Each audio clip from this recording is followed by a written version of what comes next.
Hello,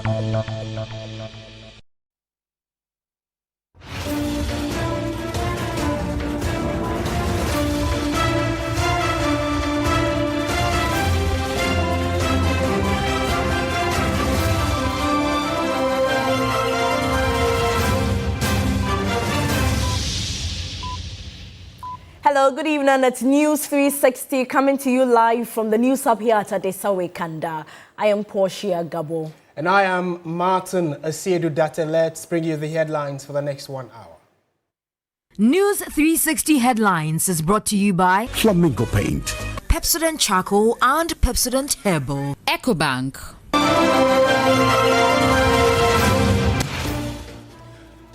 Government to declare river bodies and forest reserves as security zones in a latest move to stop illegal mining.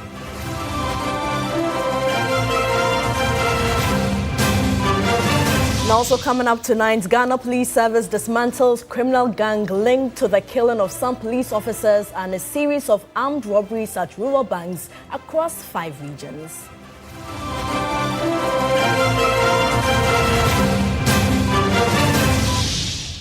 And also coming up, minority in parliament chides government for what it describes as blatant constitutional breach in an agreement to accept non-Ghanaian deportees from the U.S. Coming up in business news, a new Ghana Statistical Service survey reveals the country's tourism sector generates 15.4 billion cedis.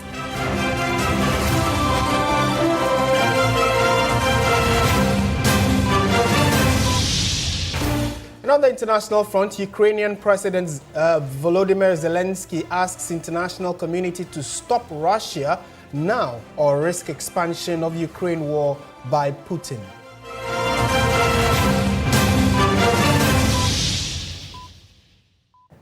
We have details of all these stories and more. Be part of the show. Let your thoughts be heard in the comment section. We begin with illegal mining, and the Lands and Natural Resources Minister Emmanuel Ama Kofi-Boa says government will soon declare forest reserves and water bodies security zones to stop illegal mining. The new measure, many believe, is in reaction to calls to declare a state of emergency in Galamsey areas. One is the policy reform, one is the stakeholder engagement, one is to deal with the water, one is to strengthen enforcement. All of these things that I'm talking about, why did we establish the Blue Water Guards? And now, just in the last week or so, the president has made it very clear that we are moving a step that says that all the water bodies and the forest reserves are going to be national security zones. You know what that means? Red zone, no go. And we are now preparing to deploy permanent security forces in this area. The level of destruction that this new government came to meet, we are under no illusion that this is going to be solved in 8 months. But we are proud of what we are doing. We are seeing the progress. And at every time when we believe we have to strengthen what we are doing, we do. And that's exactly the point I'm making. And let me say that those who are really calling for the government to do more, we understand. Now, this is a listening government, and we are going to do more. Right, so that's what the Minister for Lands and Natural Resources has been saying. Let's go and engage a security analyst on this to find out what exactly it even means if you say you're declaring an area a security zone. Is it the same as declaring a state of emergency? Dr. Victor Doke is a security consultant and analyst and a lecturer at the Kofi Annan International Peacekeeping Training Center. Doc, good evening. Thank you for your time. Hello, Martin. Good evening to you and Portia. The conversation largely has been on the declaration of a state of emergency. Now the minister has used a different set of nomenclature, which is a security zone for our river bodies and forest reserves. Is it the same thing? No, Martin, it is not. Now, let's take it one at a time. To declare an area a military zone, it means geographically stationing the personnel in that area, making that area operational with regards to, military forces, either for operations like combat training or whatever purposes. And also, when it comes to their personnel, the protection of their personnel, and then key essential assets. So in this particular context, we're talking about river bodies. So it means they are declaring all river bodies a military zone, as the minister already said, stationing personnel there, which comes with its own resources, operational materials, training, capacity building for these personnel who are going to go there. When we talk about a state of emergency, now, the state of emergency comprises the components of the short, mid to long-term aspects of dealing with the issue, uprooting the root causes of the issue until the causes of the issue are dealt with. You don't let that emergency. But with regards to the military zone, it has a timeline in this context. To what extent are we looking at? How long? What is the roadmap? You understand? It comes with its own logistical challenges. And I don't know how they're going to maneuver or roll it out, but these are two different concepts we are talking about. And kindly reposition yourself for me so my viewers can hear you a lot more clearly. And my next question then would be, looking at the level of devastation to forest reserves and water bodies and the call for the declaration of a state of emergency and what government intends to do now, are you confident that this will actually be a major step in resolving this Galamsey menace? Now, this will not momentarily resolve the Galamsey menace. We are talking about how many personnel involved, logistics, which is very key, which is a challenge within our security sector itself. How much funds are we going to allocate for this purpose itself? The training of the men there, the welfare of the men there. So in the mid to long term, it really calls or should tell us that this is going to be in the long haul. So I'm asking myself, why not just declare the state of emergency? With all these resources, personnel that are going to go in there, and then you deal with the situation. But this will not and does not mean that this menace is going to be dealt with in the long term. Dr. Victor Doke, thank you so much for your thoughts on this. And obviously, it's one that would be quite topical. I will let you know how it plays out in the coming days. Still on illegal mining, poisoned food, poisoned water, and a poisoned air. That's what Ghanaians are gleefully consuming as the ravages of illegal mining destroys not just lands and vegetation cover, but now human lives. The latest evidence of the full extent of harmful activities of illegal mining has been captured in a mercury and other heavy metals impact assessment report. The report, which spans August 2024 to September of this year, has revealed alarming levels of mercury concentration along with lead and other harmful chemicals.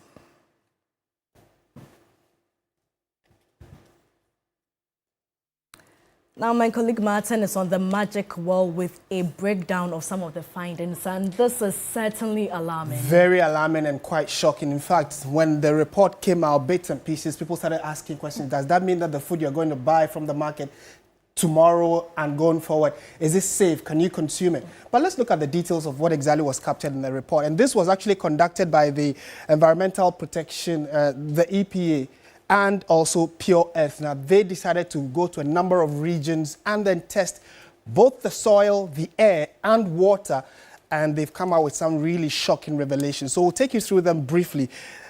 In specific areas around the Ashanti region, they went to some communities. One of them also, we'll mention the location and then what exactly was tested. We'll look at what components were found, what bad components were found in either water, soil, or food item, the concentration level, what the threshold should go, the acceptable level, and then the excess that they found in these research that they did. So they started from Konongo Zongo, which is in the Ashanti region. They tested the soil there.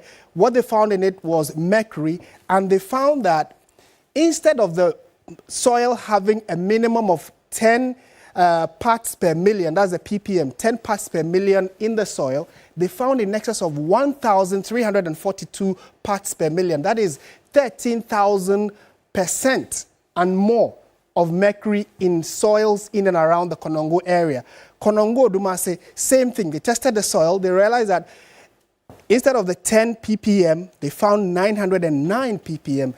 We have over 9,000% of mercury, a very dangerous substance in the soil that was tested. Then Esiakwa, this time the eastern region, they tested the water there.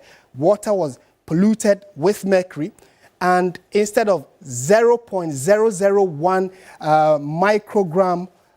milligrams per liter, they got 0.01 milligrams per liter, and that's about 900%. So that, again, tells you the concentration of mercury in the water in and around the eastern region. Wasa Kenyako, western region, they went to Konongo Zongo, Akwaboso, and then pumpkin leaves was what they've tested in the western north area. Now, in various places, they tested the air, they tested fish. From Konongo Zongo, for instance, they tried the fish as well. They realized that the fish had lead in it, and this is what was expected, 0.3 milligrams per kilogram. They had between 1.7 to 2.8 milligrams per kilogram, excess of about 800% plus of lead in the fish that was found in Konongo Zongo. They bought a number of food items in Western North. They tested it and realized that there was lead in some of the food items that they purchased. And specifically within vegetables, we are told that you can get about just 0.1 milligrams per kilogram of lead in it. That is scientifically accepted. However, they found about 3.1 milligrams per kilogram in some of the food items they've tested in the Western North region, excess of about 3,000 plus, and when you come to the areas in and around the Ankobra River, specifically Nyamibechere, they tested the water there and saw that arsenic, another very dangerous substance, was in the water. The allowable threshold should be just about 0.01 milligrams per liter. But they got 3.30 milligrams per liter, about 32,000 plus excess of arsenic in the water that the people are drinking. So it tells you that the conversation about Galamsey and its impact is very, very real to many people. And so they found generally that mercury was high in soils at Konongo Zongo and Odumasi, dangerously high in the air at Wasa Kenyako, water exceedance up to about 900%. For lead, it was widespread in areas around Esiakwa, up to about 9,600% above limit, and food crops, pumpkin leaves, for instance, they had in excess of 3,000 plus. Arsenic, clearly around Konongo Zongo, again, they realized that water bodies there, fish and other food items were also heavily contaminated. So it raises the concern about how quickly we need to put measures in place to curb, slow this. Otherwise, the next food you probably may be buying in the market may be contaminated without your knowledge. Exactly, Martin. And how would you know if the consumer you are buying or the cassava you are buying is laden with arsenic or mercury? More questions than answers. Absolutely. And you can't sit unconcerned about illegal mining. Yeah. Let's now go to Parliament, where the minority is raising red flags over what it calls a blatant constitutional breach, accusing governments of secretly agreeing to accept non-Ghanaian deportees from the United States without parliamentary approval. The group is also demanding the immediate suspension of the agreement as it raises pressing concerns of sovereignty, security, and policy. The caucus in Parliament is calling for the immediate suspension of the Ghana-US deportation agreement, describing it as unconstitutional. According to them, government's conduct reflects a lack of respect for the rule of law. The fact that we, the minority members on the Foreign Affairs Committee, had to learn of this development in the media is very disturbing and is consistent with attempts by the executive to disregard the other arms of government. Parliamentary ratification is required for the implementation of any such agreement. In operationalizing the agreement with the United States without parliamentary ratification is a direct constitutional violation of Article 75 and an affront to the authority of the Supreme Court. It is therefore deeply concerning that the government continues to operationalize the agreement with the United States despite these flagrant constitutional breaches. Such conduct reflects a lack of respect for the rule of law. Ranking member of the Foreign Affairs Committee, Samuel Abujinapo, is as a result asking government to halt the implementation of the agreement until it is ratified by Parliament. The foreign policy consequences of this agreement are equally alarming. The decision to serve as a receiving point for West African deportees against their wishes with emphasis from the United States risks our country being perceived as aligning itself with the United States government's current immigration enforcement regime, one which has been criticized as harsh and discriminatory. We therefore reiterate our call on the government to suspend with immediate effect the unconstitutional implementation of this agreement until Parliament has duly exercised its constitutional mandate to scrutinize same. Responding to recent comments by Foreign Affairs Minister Samuel Okudzeto-Ablakwa, who described development in Gaza as genocide and reaffirmed Ghana's solidarity with the Palestinian people, the Minority Caucus warns that government risks compromising Ghana's credibility as an impartial actor on the international stage. Ghana's enduring strength in international relations has always come from its ability to maintain independence, neutrality, and credibility, even when global powers have sought to draw us into their competing blocs. Departures from this tradition, if not checked, could diminish our moral authority on the international stage and compromise our wider national interests. He urged government to, while advocating for peace, not to take sides in the deeply divided conflict. In responding to this conflict, Ghana's official statements continue along this tradition, speaking clearly to the need for peace, the protection of civilians, and adherence to international law, by doing so in a manner that avoids the perception of taking sides in a very deeply divisive conflict. The Ghana Police Service has dismantled a criminal gang linked to the killing of some police officers and a series of armed robberies at rural banks across 5 regions. 10 suspects have been arrested and 14 weapons, including AK-47 rifles stolen from police officers, have also been retrieved. The Inspector General of Police, Christian Tete Yohunu, announced the arrest during a press conference at the National Police Headquarters on Wednesday, September 24. He said the gang had attacked banks between April and September using the same methods in different locations. The 6-month operation, which relied on intelligence gathering and surveillance, led police to hideouts in the Ahafo, Western, Central, Eastern, and Ashanti regions, including towns such as Ejisu and Obuasi. The operation over the past year, the service recorded a number of robberies targeting financial institutions, particularly rural banks. My team and I, after analyzing these robberies, observed a similar pattern. We immediately got to work. After painstaking investigations, working with credible informants, analyzing available data, surveillance across several regions, we launched a targeted operation to arrest these criminal elements. 3 suspects were killed in confrontations with police, while 2 others are still on the run. The Director General of the Criminal Investigations Department, Commissioner of Police Lydia Donko, stated that the gang carried out 11 attacks beginning on April 10, 2025 at the Adansi Rural Bank in Fomena and concluding in September 14, 2025 at St. Martin de Porres Cooperative Credit Union in Atonso. 10 members of the syndicate have been arrested and are in police custody, as you just witnessed them today in this room. 3 other suspects were shot dead following an exchange of fire with the police during the operation, and efforts are ongoing to get the remaining suspects arrested.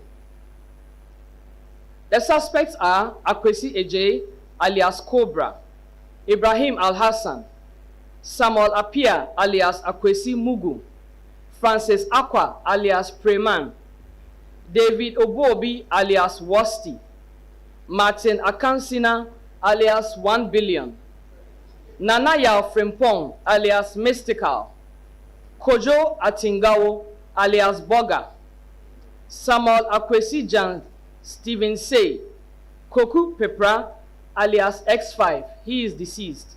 Bozin is also deceased. Kwabna Owusu Ansa is at large, and one Albert also at large. Police also recovered an AK-47 rifle that belonged to Corporal Francis Eduyao, who was killed by armed robbers on Bibiani Guaso Highway on November 29, 2024. 4 motorbikes, mobile phones, and assorted jewelry were also seized from different hideouts. The Police Management Board has approved promotions for several officers, including 3 chief inspectors who have been elevated to assistant superintendents of police. Joseph Armstrong, Good Alibwe TV3, Accra. In more news tonight, Majority Chief Whip and Member of Parliament for South Dai, Roxanne Nelson Dafiameto, and 2 others, private legal practitioner Israel Tete and the Ghana Law Society, have filed a writ at the Supreme Court challenging the exclusive recognition of the Ghana Bar Association in Ghana's legal and constitutional framework. According to the plaintiffs, the current GBA, which operates as a private voluntary association, should not be treated as the sole representative body of lawyers in the country. They are seeking 7 key declarations, including a call for the court to interpret references to the Ghana Bar Association in the Constitution and the Legal Profession Act as generic or umbrella terms rather than referring exclusively to the current GBA. They further argue that granting such exclusive status to one private group violates constitutional rights to equality and freedom of association as guaranteed under Articles 17 and 21 1E of the 1992 Constitution. The law is the law, isn't it? All right, to some other stories now. Cocoa has been one of the major backbones of Ghana's economy and foreign exchange earner for the country. But there are currently fears that the country risks losing its second position in the world as a cocoa producer due to the consistent low production conversion of farmlands for illegal mining, amongst others. Evelyn Tingma has more in this report. Ivory Coast for many years has been the world's leading producer of cocoa, with Ghana being the world's second largest producer. But Ghana's second position is being threatened now, as reports say Ecuador is projected to overtake the country by the 2025-2026 cocoa season with an ambitious target of 800,000 tons as against Ghana's 600,000 tons. This, experts in the sector say, could impact negatively on the country's foreign exchange earnings and the national economy, which relies heavily on cocoa. Industry players have attributed the threat to the drop in cocoa production for 4 continuous years, devastation of farmlands by swollen shoots virus, and the destruction of farmlands for illegal mining. Co-convener of the Ghana Civil Society Cocoa Platform, Obed Owusu Adai, said the consequences could be dire. If you have this news coming up showing that your production is declining, that you are not able to meet the demands, traders will begin to run away from you. There will be lack of investment in the space. Companies are interested in where there is progress. When they see that consistently for the past 5 seasons, your production is dropping to the extent that Ecuador is now about to take over as a second producer, they will not bring money into the sector to invest in it. They will rather go to Ecuador, go to Indonesia, go to Colombia. This problem started small. They could have dealt with it. They sat down for it to reach the level that it has gotten, to the extent that, for me, it's at a state of emergency. But has this development come as a surprise? Consistently since 2020, Ghana's production numbers have been dropping steadily. So we are not surprised. If we are not careful, in the next 5 years, the likes of Indonesia, the likes of Colombia, even Cameroon, our own neighbors, will come and overtake us, because it doesn't appear there's any strategic plan and action. Owusu-Adai said Ecuador is getting it right due to massive investments and urged Ghana to adopt strategies to avert the country from losing its number 2 spot. The cocoa solution viral disease is destroying farms in the western and western north and even part of Ashanti region. What are we doing about it? We need to cut those farms and rehabilitate them. What Ecuador is doing right is that there's a massive reform that they have undergone. Not only Ecuador, Southern American countries. So 4 or 5 years ago, when they realized that the price of cocoa was going up, they started putting their lands into better cocoa practices. Industry players insist there is an urgent need for strategic investment and policy changes to address the challenges in the cocoa sector. Evelyn Tinkma, TV3 News, Accra. The Vice President, Professor Nana Portia, is urging staff of the Ministry of Education to demonstrate patience and empathy when engaging with frustrated parents and students over the ongoing school placement challenges. She made the call during a visit to the ministry in Accra. The Vice President's visit comes at a time of a growing tension over the computerized school selection and placement system. Some students are still without placement, leading to frustration among parents and students. During her visit, Professor Nana Portia appealed to staff to remain calm and courteous in responding to public concerns. She also expressed optimism that government will work to expand access to top-tier schools. I know you are doing your school placement and you have all kinds of people besieging, if not your offices, your homes, your phones, and all of them. What can we do? Let's just try very politely to explain the situation. What we tried to do then was to create more A schools with the E-blocks. And that's one of my regrets, that we were not able to implement all of it, to run the whole system, to demonstrate that yes, you can have more A schools. And it doesn't matter whether they are boarding or D, but the rest they say is history. We'll pick up from where we are, and with everybody's support, we'll do the best we can. Minister for Education Harun Edrisu commended the Vice President for her leadership and reaffirmed the government's plan to establish a public university in the Bono region. He also raised concerns about rising indiscipline in schools. Emphasize that NASIA should play a more elaborate role and schools should conduct randomized searches in order that students don't go into campus with this. But I've assured the Director General of GS that they have your absolute support in ensuring and not compromising on any matter of discipline. On the government no-fee policy, Minister Idrisu stressed the importance of sustaining the initiative to ensure equal access to education. The most impactful initiative, as I assumed office as minister, has been the no-fee stress. And it is my wish that we do everything possible to sustain it as a government. In response, the Vice President assured that government remains committed to sustaining the policy. Whether we are setting up a fund or not, it's the same pot, isn't it, from which we are going to create the fund. Therefore, we may want to envisage a time where the pot is big, the pie is big. Actually, the pie should be so big that even if you have 10%, it's okay. So as a country and as an economy, we have a lot of work to do. And I have no doubt that all of us will put our hands to the wheel and ensure that we are building a very, very stable country for all of us. The Vice President's visit signals renewed effort to address educational challenges and uphold the quality and integrity of Ghana's learning systems. Still watching News 360 on TV3. Stay with us. Business, sport, entertainment, all coming up.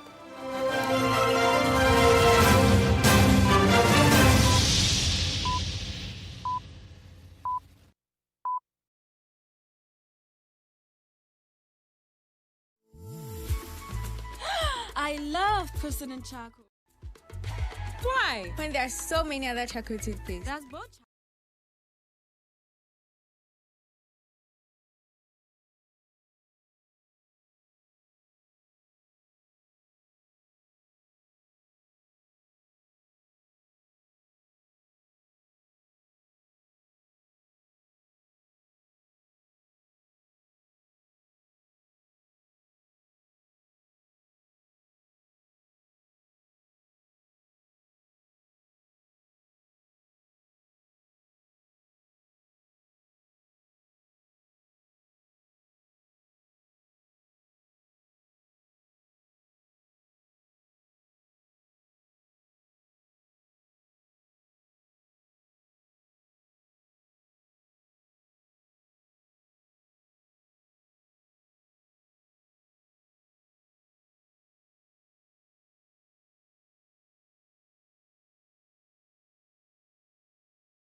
News 360, I am Michael.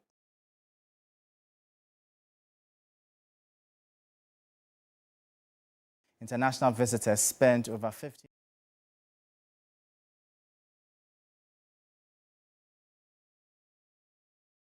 Provides a comprehensive look at the economic power of tourism. The survey, which covered the last quarter of 2022 to the third quarter of 2023, found that more than 901,000 international visitors came to Ghana. The vast majority, 888,584, translating to 98.6%, were overnight guests, and it's their spending that drove the huge economic value. Launching the report, government statistician Dr. Alhassan Idrisu emphasized the importance of the findings. West Africans and Americans showed strong interest in our tourist sites.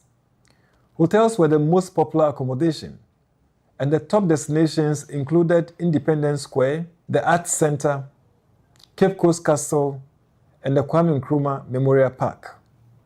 Together, overnight visitors spent 15.2 billion Ghana cedis, highlighting tourism's enormous economic impact.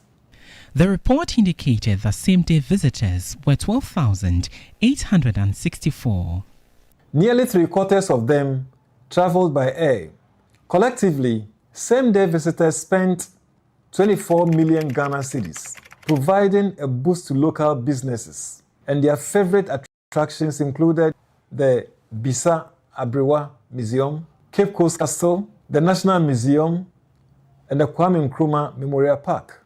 The data also shows that overnight visitors were mostly adults, aged 36 to 64, with the main reason of their trip being to visit friends and relatives. The report's recommendations include promoting short-stay tourism and enhancing the visitor experience with modern facilities.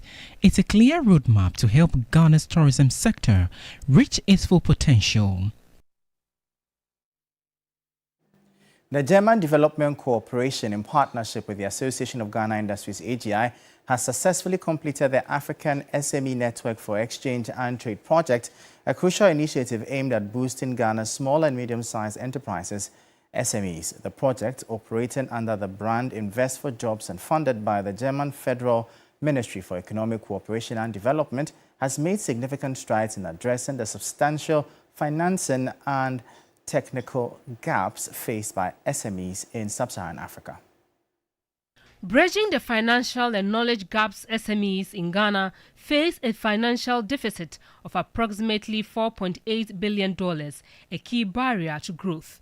The African SME Network for Exchange and Trade (AFNEXT) project, funded by the German government and implemented by GIZ and AGI, directly tackled this by facilitating and co-financing the procurement of more than 200 pieces of machinery and equipment for 57 beneficiary SMEs. Head of Ghanaian SME component at Invest for Jobs at GIZ, Eunice Ejewa Ejapong, observed that investment is not just about new machines. Most SMEs would want to expand, however, they do not have the needed equipment as well as the technical know-how to do so. And so through this project, we decided to support the SMEs so then they are able to upgrade or expand their businesses.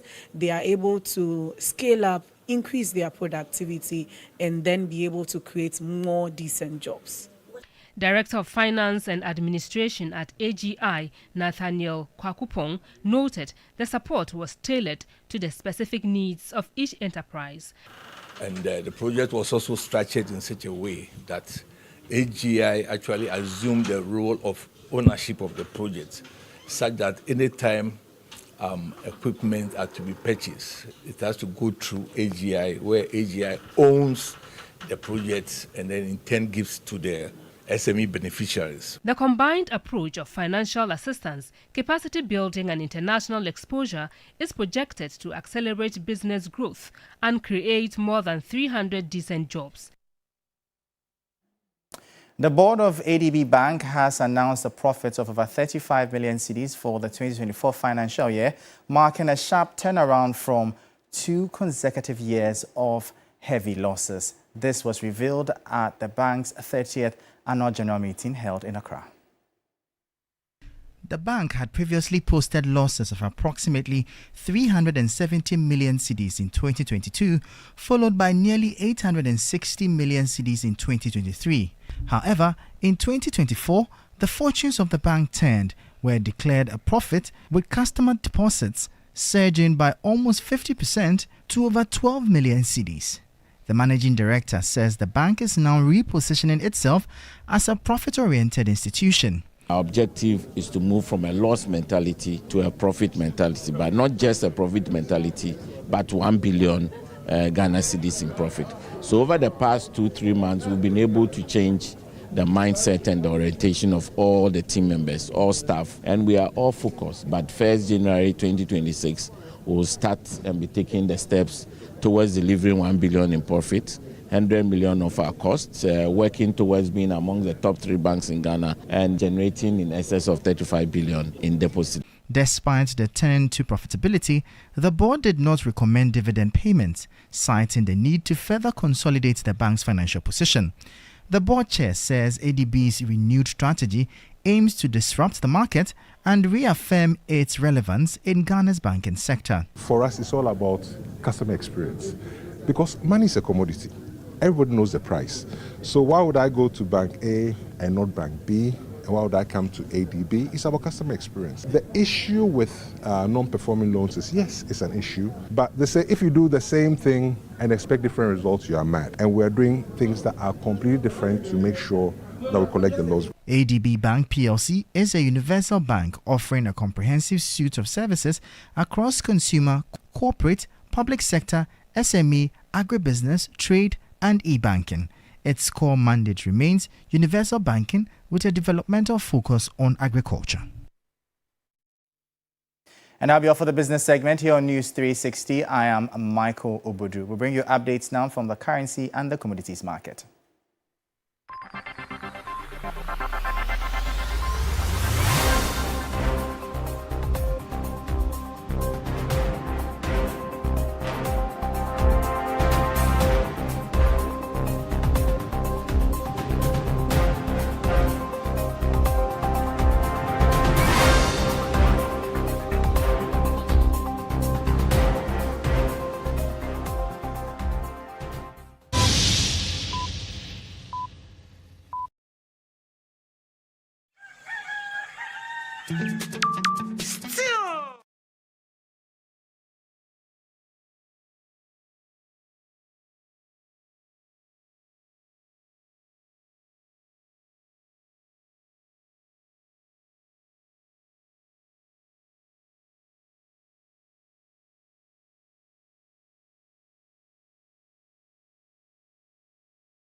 Hello, good evening, and welcome to the sports segment here on News 360 with me, Oreku Ampofo.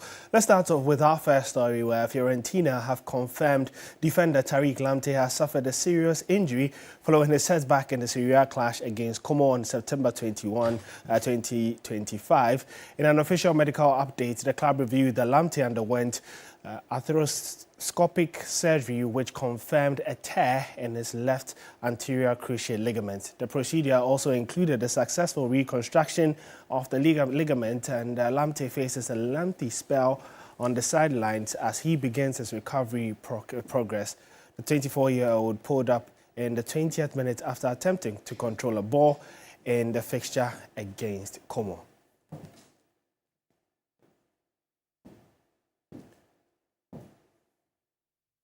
Well, as Tariq Lamptey begins his rehabilitation, one player who has come out of that process is Ghana defender Aseidu, who has returned from the same injury which kept him out from action since November 2024. Now, Aseidu made his return from the injury over the weekend for Rennes against Nantes in the French top flight. 3 Sports caught up with the defender and put together this story. 50 days on the sidelines, Ghana defender Aseidu is finally back. The Rennes fullback has completed his recovery from a serious ACL injury that kept him away from the pitch and tested every ounce of his resilience. As we all know, this ACL process is very difficult, and it's all in the head, like your mentality, how you live, how you cope with this injury. And as I said earlier, my teammates, the staff, my family was with me, so they gave me this energy to work harder to be back. So yeah, I always thank my staff, my friends, everyone, because they gave me a very good energy to go for this rehab, and that went very smooth. The time I had to get like this muscles, because when you get this ACL, you lose everything. Like your thighs become very, very, very skinny and very, very small. So yeah, I think that was the toughest period. Aseidu's setback came around the same time as his international teammate Tawi Shahaku, and for both players, the journey back has been long and testing. Today, he takes joy in the fact that not only has he returned, but his close friend is also thriving again. It's always a good feeling to see your friend that you had the ACL at the same time coming back stronger, because what he's showing at the championship is very strong. And yeah, I always talk with him, and a good feeling with him, and he's very, very happy to be back in there. We Ghanaians, and we the players at the national team too, we are very, very happy to see Fatau coming back stronger. So yeah, I'm very, very happy. And one of our brothers too in the rehab process, and Esmiyama, who is working harder to come back. So yeah, we are all with him. We wish him well to come back to come back harder. And yeah, I'm very happy to see Fatau back here. For Rennes, his comeback is already showing promise. Aseidu has eased back into action with 2 appearances, 18 minutes against Lorient, followed by a solid 45-minute shift against Lyon. Step by step, he is regaining his rhythm, and with that comes bigger ambitions. My personal goals is to have a lot of minutes, start games as I do before my injury, and my goal today is to give everything with the team, so that we can qualify for this Europa, because Rennes is a club that always play this Europa.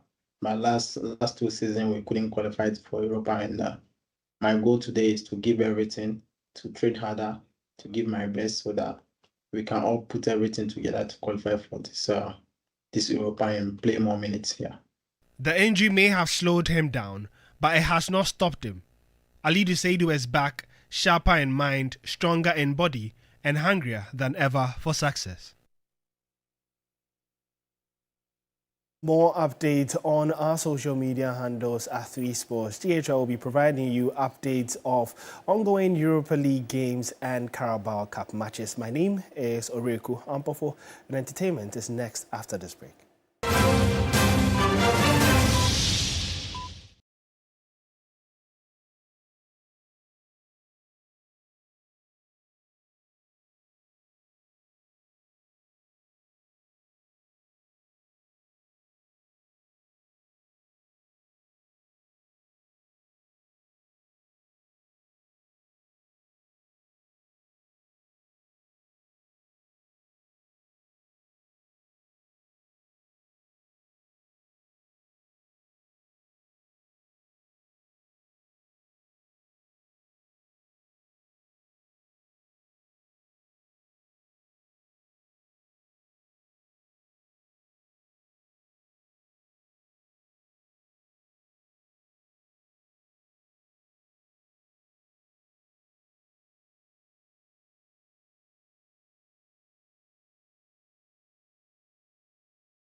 Entertainment News segment is brought to you by Styled and Napa Foods, Heaven Black Insecticide Spray and Coil, powered by 3 Entertainment.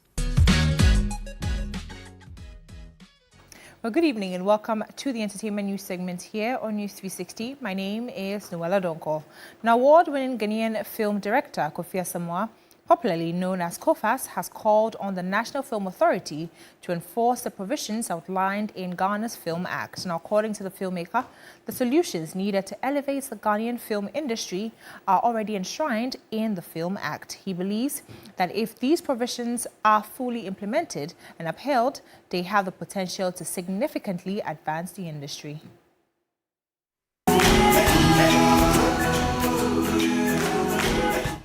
Ghana's film industry, once vibrant and full of promise, has in recent years been grappling with structural and financial challenges, leaving many emerging filmmakers struggling to find their footing.